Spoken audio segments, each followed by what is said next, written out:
Juvenile justice has come a long way in a short period of time.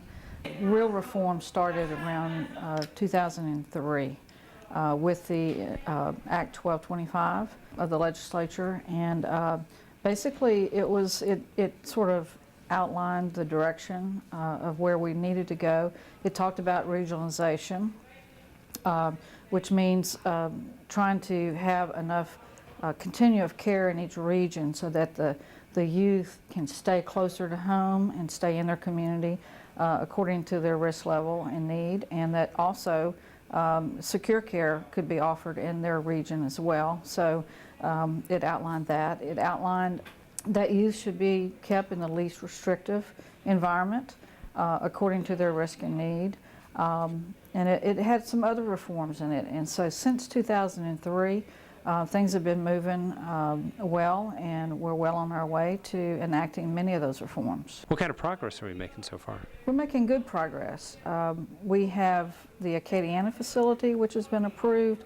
The city of Bunkie welcomed us into their community. They actually bought the land and have deeded it over to the state so that we can build a regional facility that we're calling Acadiana. That facility will serve the youth in the southwest region of the state. It will serve the Acadiana region. We're looking forward to that facility being up and running in about 3 years. We also have the Columbia facility that was approved. Hopefully that will be we'll be occupying that facility in the next year. That will be a 48-bed facility, allow us to shrink the size of the Swanson facility into a smaller, more therapeutic environment for youth. What does it mean for the average youth that is in going through the process? What does that person gain? Well, I think the most important thing about our reform is the concept of least restrictive environment according to risk and need of the youth. What that means is that just 10 years ago we had over 2,000 youth in secure care, and today we have less than 500 in secure care, which means that most of the youth that are coming in contact with the justice system actually can stay in their community, connected to their families and closer to home to address some of the issues that got them into trouble in the first place, and therefore have better success. That's what the research says, and that's what we're doing today. Also, have you been able to assist them from an educational standpoint? Absolutely. The research shows that youth that stay in school, and this is really not a shock to anybody, but the youth that stay occupied and continue to progress in school always do better than the kids who are falling behind in school. So by keeping kids closer to home, they can stay connected to their schools, and they can continue to progress in their schools. We also, in our secure care, are doing quite a bit to ensure that the youth come in secure care continue their education while they're in secure care. Many of them come in with a 4th or 5th grade level of education. While they're with us, all of them are showing some gain. Many of our students actually receive their GED while they're in. Many of the students that we have actually get their GED and get enrolled in some college courses. So we are putting a lot of importance on education. That's what kids would be doing but for their contact with the justice system, is being in school. So we put a lot of emphasis on that, and it's very much a part of their development, whether they're in juvenile justice or out of juvenile justice. Dr. Livers, what are the latest numbers regarding both the educational component and the recidivism rate? Well, first let me talk about recidivism. We keep track of recidivists, and how we define that is a youth that has been released from our custody or supervision and then comes back into our system or the adult system. So we track that every year just to see how we're doing and to see if the programs that we're running are effective. And so we're very happy that over the last 2 years, our recidivism rate has actually decreased. This year, our recidivism rate is 13.1% return after 1 year. That's an improvement of 2.2% from last year. So that tells us that the therapeutic processes that we put in place, the Other research-based, evidence-based programs that we put in place and enacted in the community are helping us and are helping the youth to not reoffend. So we're very pleased about that. This tells us we are going in a positive direction. And what kind of results have you had in terms of getting the youth to get their GEDs? We had 19% better rate of getting GEDs this year than we did last year. And so we're very proud of that. That's a big gain. We also have a number of youth who are also going to college courses after GED. Everybody's concerned about crime. Are you confident that this situation in terms of changing the direction with juvenile justice is going to improve that situation? It certainly will. You know, we're not going to reach every youth, and every youth is not going to be miraculously cured from making bad decisions.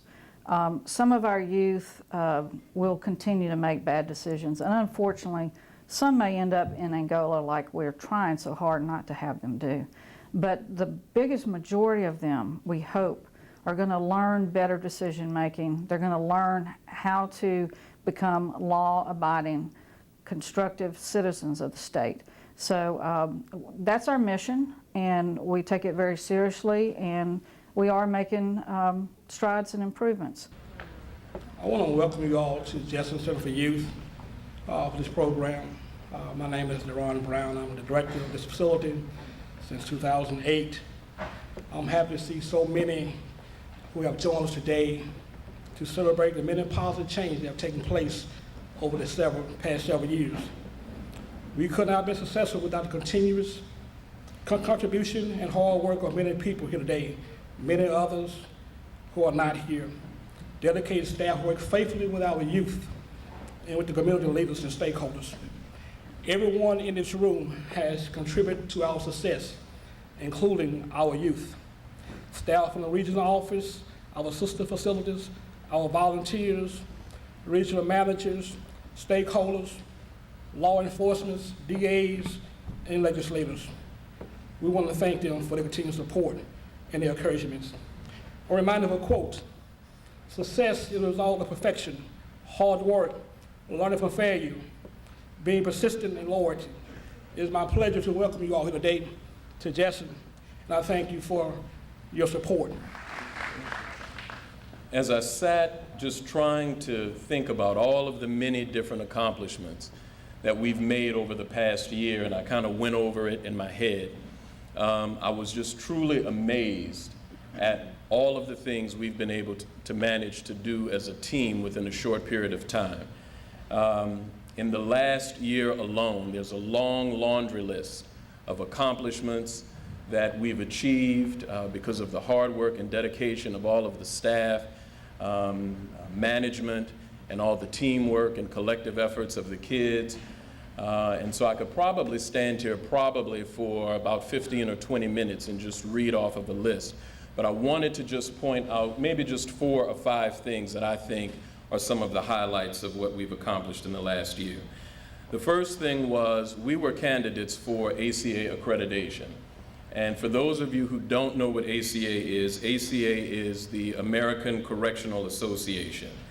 And it is a national accreditation program for adult and juvenile corrections. There are 367 performance standards that you have to meet in order to be successful in attaining ACA accreditation. Swanson and Jetson attempted ACA accreditation this year, and both were successful. Swanson met the accreditation standards at 97 point, I think it was 4 or 5%, and Jetson met the standards at 100%. And so that is a phenomenal achievement for Jetson.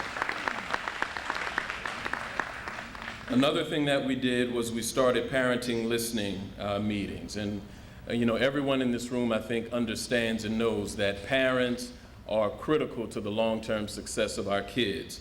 And so quarterly at all of the facilities, we have meetings where we invite parents in. The purpose of the parent empowerment meetings are to, parent listening meetings rather, are to empower parents as it relates to relevant topics for their kids while they're in the juvenile justice system, and also just to create a dialogue between parents and the agency and an exchange of information where they can ask us questions and we can be somewhat transparent.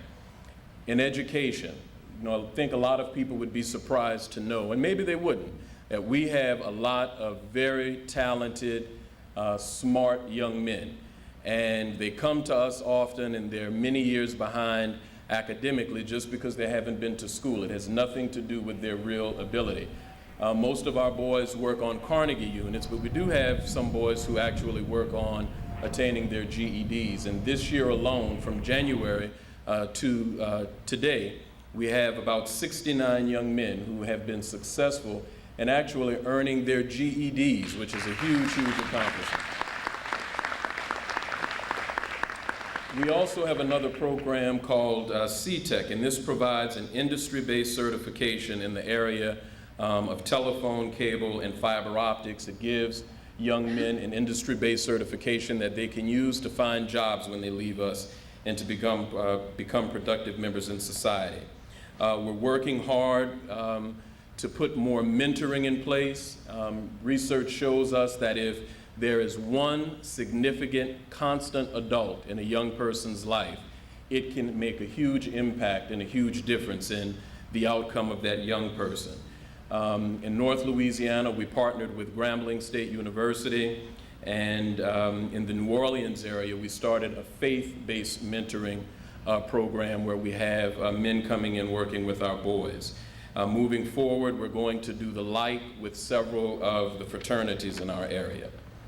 And I think the most important thing that we do is related to Lamad, which is our treatment model that we used here. What Lamad does is it mandates that we work with kids in small groups, that we create a safe environment for kids to be in, that we build healthy relationships with kids and a level of trust with our young people, and that we do a lot of group work, or process groups. And all that is us working with kids every day in their units to address family and community issues that led them to make poor choices, to offend, and to come into our system. We also are reaching out and trying to get more parent and family participation and support, but I think where it all really happens is with the staff. Staff are in the role of being one of the most important people in the lives of our kids. They're where the rubber meets the road, and they are the primary treatment agent in everything that we do with our kids. They are very important to what we do. They're where our kids learn a lot of social skills, and I think the job that they do is invaluable to the long-term success of our kids. And we just want all of the staff to know how much we appreciate you, because we could not have a program like this today if it were not for all of you. So I just want to thank you and salute all of you for all of your hard work. Thank you. Community-based services is the probation and parole officers around the state. We actually have 11 regional offices, but we also work with prevention and diversion programs as well as residential and non-residential programs across the state. We have approximately 22 regional programs for kids to reside in. And of these 22 programs, they are manned by 14 different community-based providers. Beginning in 2012, we will be separating 2 of our programs. Right now we have Mentor Tracker. We in OJJ, we never stop evaluating and reevaluating ourselves. By doing this, we realize that not every youth requires a tracker, but probably 90% of our youth could benefit from a mentor. We know that mentoring is the thing that will help our young people to have a positive person involved in their lives. So beginning in January 2012, we will be separating those 2 programs. We're very excited about that. Some of the programs that we fund in the community, which are non-residential, would be in-home counseling, family preservation. We also have reintegration. Reintegration and aftercare, they are crucial to working with our youth. We know that reintegration and aftercare should begin upon entry into the system. A plan is developed and it is modified, reviewed, and changed as appropriate. Now, this plan is not one that is done strictly by the staff. The youth must be involved, as well as the youth family, the probation officer, and other people who are involved in that youth life. The SAVER is something that we now have statewide at all the regional offices, as well as our secure care facilities. The SAVER is a structured assessment of violent risk in youth. It is an evidence-based program. What this tool does is that it allows us to get information that will assist us in providing services for youth. We'll be able to connect them with community-based services. And another good thing about the SAVER is that they are doing it in secure so that it can be reassessed based upon their progress within the secure care facilities. When getting this information from the SAVER, we are also able to go back to the judges to ask for reconsideration of disposition if appropriate. In 2008, we had 719 youth that were in non-secure facilities. In 2009, that number was reduced to 671. In 2010, 587. And as of July 1, 2011, we have 512 youth in non-secure care. So you can see we have gone from 719 to 512. With regard to supervision, we had 3,131 youth receiving supervision services in 2008. Today, we have 2,530 as of July 1. You may ask the question, what has happened? We think we're doing a pretty good job in keeping youth in their homes and close to their families. Some new initiatives we have begun in 2011. We have the EPICS program, which is Effective Practices in Community Supervision. This program is out of the University of Cincinnati, and it teaches probation and parole officers how to apply the effective principles of communication and relationship building and communication skills within the community. We also have a partnership with North Shore Technical College, where youth are enrolled. They can work on their GED, as well as be enrolled in course subjects and other skills. We have also partnered with our providers to encourage reading. Our staff will be working with the youth in this particular program. We will be reading the same books that the kids are reading. They will do a report. We will be there, and we're hoping to offer some incentives to these youth for reading these books. We know that we have to do something a little bit different to motivate our youth. So these youth will be reading from e-readers while they're in this program. So we're very excited to be able to partner with the provider to get this done. Restorative justice has also been implemented in all of our regional offices. Youth will have to learn responsibility. They will have to learn to give back, to understand what it feels like to have been violated in some way. And so we encourage and support restorative justice in all of our regional offices. And that is not all. Every month we look at different programs that are nationwide, and we try to implement such programs within the regional staff. As said earlier, there are 11 regional offices. Very fortunate to have 4 of the regional managers here. Director Brown introduced them earlier. Sue Larison came in a little bit late, but she's here now. But as we go around the state, all the regional managers will be participating in at least one of the celebrations. It again is my pleasure to be here. Thank you all for coming, and a special thanks to all the youth here and any parents who are here today. Thank you. Louisiana juvenile justice has undergone a systemic change from increased community-based service treatment to the deep end of the secure care. These changes were hard-won through dedication, hard work by people who were determined to provide better conditions and services for Louisiana youth. It was done by people who felt that our juvenile justice system was underperforming and failing our children. Reform in Louisiana began earnestly in 2003, and the important thing is that it continues today.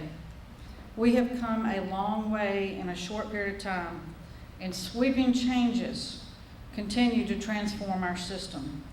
In 2006, the system was hailed by advocates in the U.S. Justice Department as a progressive model and should serve as an example to the rest of the country. And we continue to improve and continue to change so that we can live up to what was said in 2006. Our recidivism rate is an indicator of the model that I think we've become. Recidivism rate is one of the primary tools used to measure success of our programming. A youth who is discharged from our custody or supervision and later reoffends comes back into our custody or goes into the adult system is consented or defined as a recidivist. Our annual recidivism report tracks recidivism rates of youth released from OJJ custody or supervision. Today, I am very proud to say that the 2011 rates show an overall decrease in one-year recidivism by 2.2% compared to last year. Last year, our overall recidivism rate was 15.3. This year, it is 13.1. This means that we have fewer youth reoffending after they release from OJJ care. This is a tremendous accomplishment because we saw decreases in all three classifications of how we count recidivism. We had a decrease in the youth returning from secure care. We had a decrease from the youth returning from non-secure care. And we had a decrease from youth who were under supervision. So congratulations and thank you to the youth and the staff who made this improvement. Congratulations.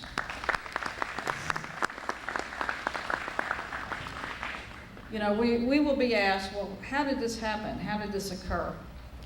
And it occurs a number of ways. One is that we've continued to put evidence-based practices to work, both in the community and in our therapeutic environments.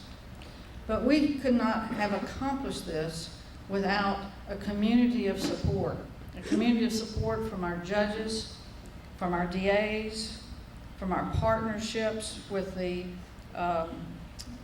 foundations that we've participated with. It has been a joint effort, our providers. So over the years, we've all come together, put best practices into place, and we continue to improve. And that's what it's all about.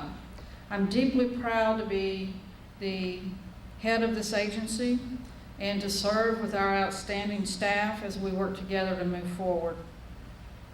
As you know, last year we created a way to recognize those who have worked so hard and championed the cause of juvenile justice reform. Our first recipient was Chief Justice Kitty Kimball, and she was well deserving and received this award last year. Today, we are presenting the second annual Champion of Louisiana Juvenile Justice Award. And I can think of no one more deserving than this year's recipient, Beauregard Parish District Attorney David Burton.